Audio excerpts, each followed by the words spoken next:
My name is John Delf and I'm a sound engineer. I've been a sound engineer for 33 years. I started off in studios and then started doing live sound, and I'm currently here in Nashville. We've got a show tonight and I'm about to set up, but we're waiting for a storm to come in. So once the storm comes in, that's why the stage is empty at the moment. So I first started using Sennheiser products about 25 years ago. I was doing some live touring and I got in touch with one of the Sennheiser reps. I'm going to mention Mark.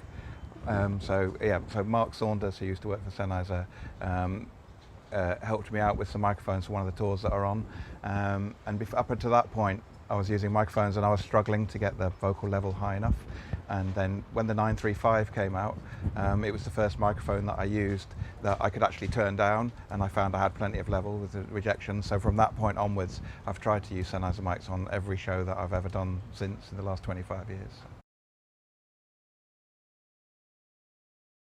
Well, it was the 604s on the toms, used those a lot, and now we're on the 904s. So when they came out, those were great because I found that I didn't need to EQ them anywhere near as much to get the sound that I wanted and give fat tom sounds. Then the 901 was a revelation for me as well, because up to that point I'd been using a different brand boundary microphone, but the 901 again I found was much thicker and fatter for the kick drum and a lot cleaner.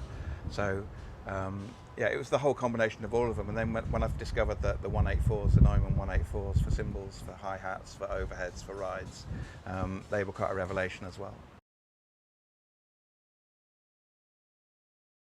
What I find, I mean, a lot of people like to use large diaphragm microphones for their overheads, but I would not. I prefer the smaller diaphragm microphones like the 184s, because I find they pick up the attack faster, and so you hear more of the attack of the cymbal rather than just the wash of it afterwards. So, and also because they've got the Neumann capsules in there, that high end is a really nice high quality as well. It's like really crisp and clear and clean without distortions.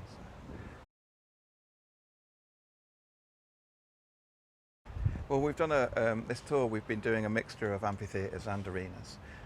So we've been sort of been indoors some days and outdoors on others. But I find that I don't really find there's much of a difference from being outdoors to indoors. The only thing that you have is like maybe you get wind noise on your condensers when you're outside. But in terms of the tom mics, the kick drum mics, and the guitar mics, they still sound as good indoors or outdoors.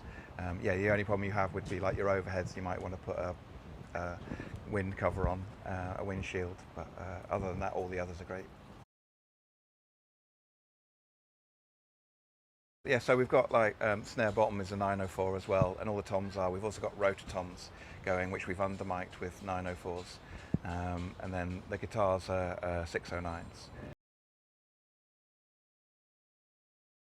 Yeah, I really like the 609s because it gives a nice tone to the guitars. We've switched to amp simulators, so we were taking direct feeds out of those, but I'm not happy with the sound that we're getting out of the amp simulators. So when we come to do the next tour, the European leg, we're going back to the 609s for the guitars because it's a much more natural sound, and it seems to round off the top end nicely so that it's not as harsh to guitars.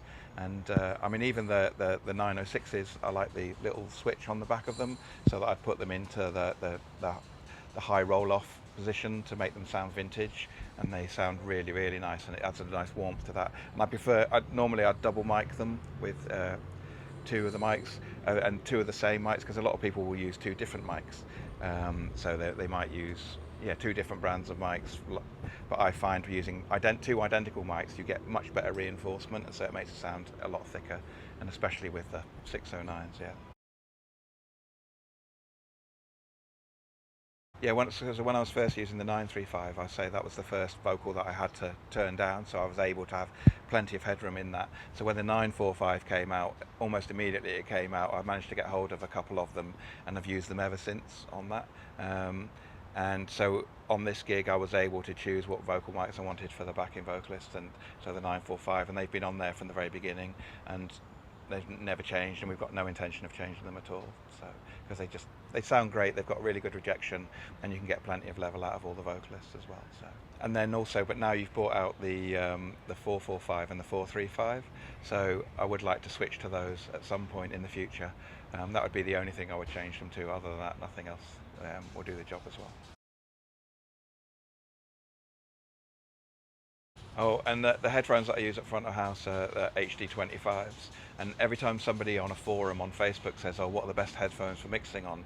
the first thing I do is go on there and go HD25s, and then because I've done broadcast mixes in dressing rooms on HD25s, and find they're very flat and accurate and the best thing. And also when you're at front of house, we've got a very loud gig. We've got an audience of 116 decibels, and so when I put my headphones on and I solo something, I can still hear them, and I can still hear it clearly in the HD25s, because even with a high level of gain, they don't distort and they don't break up, and I can still hear what I need to hear. And also I like the fact that they're modular as well, so if a bit does break on, which is very, very rare, then I can replace that no problem at all. Don't forget to like and subscribe to see more videos just like this.